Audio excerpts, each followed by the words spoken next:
Gentlemen, how's it going? Thank you to the staff for having me back. It is nice to be back, to be honest, it really is. When I was at Padua, this building here was being built, and I distinctly remember being on crutches at the time, so it's kind of come full circle. I'm going to run through my story. Hopefully there's something some of you can take from it. So I graduated from Padua 10 years ago. I was a pretty average student up until year 12. And then in year 12, I really did study like a maniac, and thanks to some teachers like Neil Davison, Chris O'Shea, and Mr. Cullen was very good also to me. I managed to make it into architecture school at QUT. So if anyone's thinking of studying architecture, or if you're a water skier, you're welcome to come up after and hit me up with some questions. I studied architecture for 2.5 years full-time, and I loved it. It was great. During that time, I was getting pretty good at water skiing, definitely good at water skiing by Australian standards.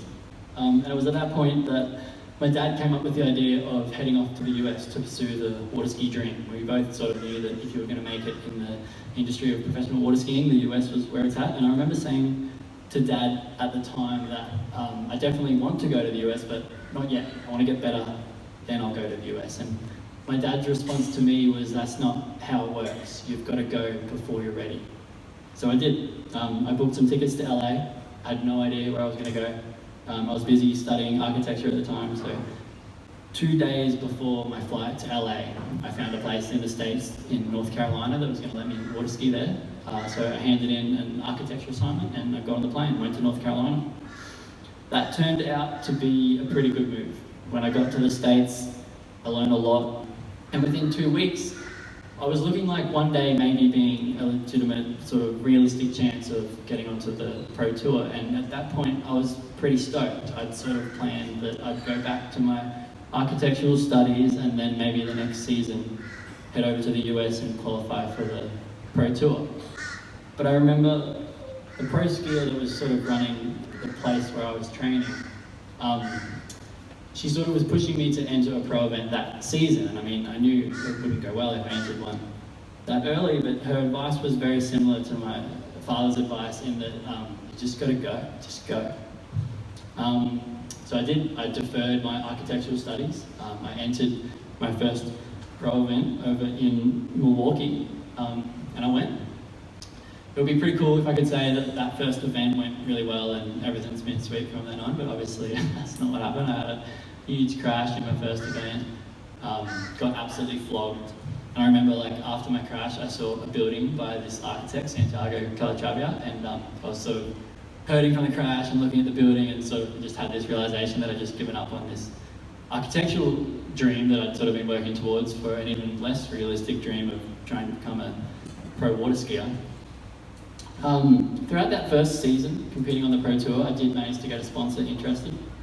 And the end result of that was traveling the world for the past 7 years on the Pro Water Ski Tour, and recently taking another huge crash, as you saw, but instead of losing one World Championships. I mean, it's been a crazy ride. I've been very lucky along the way. But I hope that from that little story, like what I would want you boys to get out of it is that, like, if you're aiming to get to the top of your field, you are required to take the next step before you're ready. I was very lucky in my life to have people that encouraged me to do so.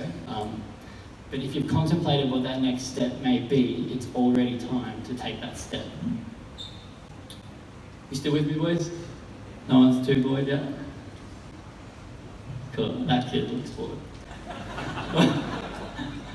Alright, so the next part of this is the bit that I would have been interested in, like if I was sitting where you guys are.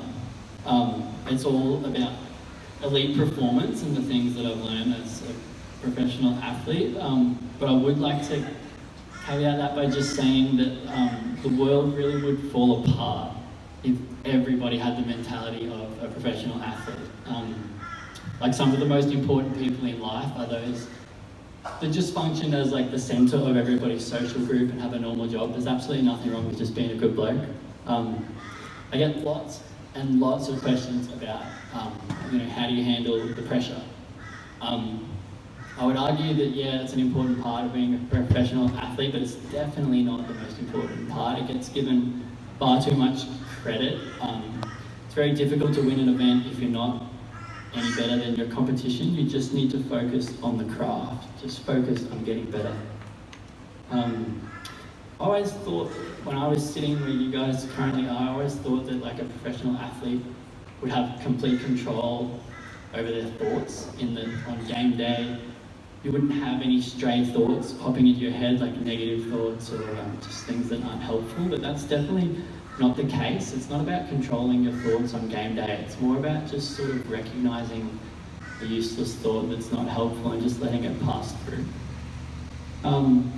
Removing anxiety becomes a big part. The antithesis of becoming a professional athlete is becoming someone that chokes under pressure, and anxiety is generally what's going to cause that.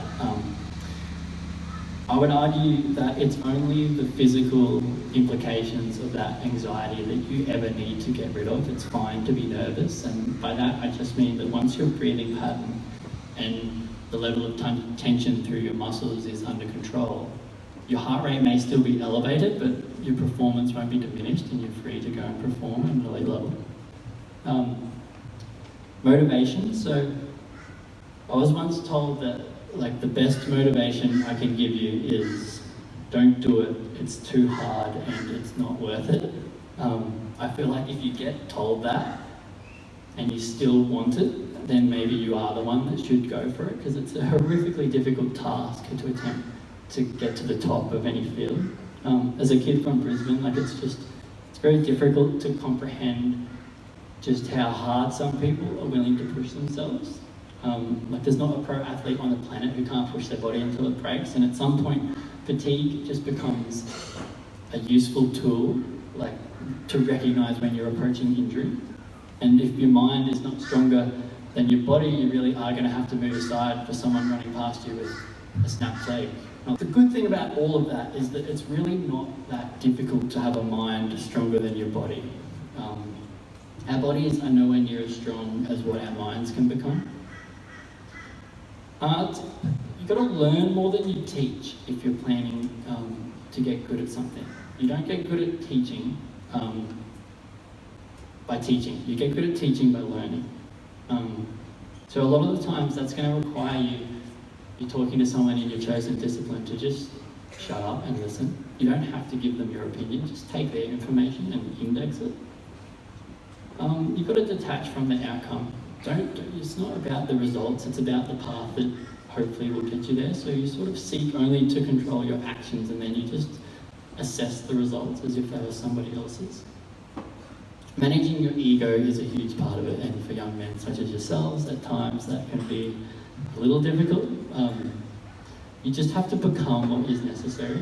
Like you've got to allow, assuming you're trying to get to a specific task at all costs, you've got to allow your personality to sort of mold into what is required to get there. Like obviously your morals can stay the same, but you've got to sacrifice what you are now for what you hope to become in the future and implement it now.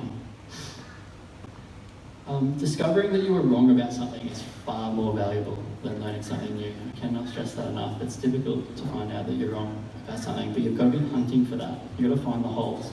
Don't burn bridges. I've met a lot of very successful people throughout my travels, and they don't feel the need to lash out when someone does something wrong by them. Just move on. You may need that person or that institution in the future. You've got to make those around you feel good. You're going to need their help, and you've got to allow those around you to take ownership of your achievements, because they do have a huge ownership stake in your achievements. Don't be a victim.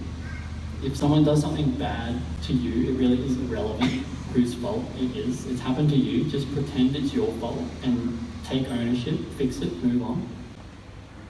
In closing, I would just like to say that success will not make you happy. Like in order to be successful, you're gonna have to sort out whether you're okay with the journey or not. But it's not the success itself that's going to make you happy. And for a lot of people that I see come through, it's sort of, you see that realization where they realize that like, oh, I succeeded, but all of a sudden it's not causing the happiness. You need both, but you've got to pursue them separately. After school, so for those of you that are leaving school this year, the groups at school that stayed mates and are still mates to this day from the year level that I graduated from, so this is more to those of you that are leaving, like they all played a sport together immediately after leaving school. That's an awesome way to stay mates after school. This system of Padua College as a whole is designed for you boys. Don't push it back against it, just embrace it and get the most out of this place that you can. Like, the teachers genuinely do have your best interests at heart. You boys are at a very pivotal point in your lives, and it's not necessary to go out and attempt to take on the world, but if you want to, from those seats where you sit, it can be done. Thanks, boys.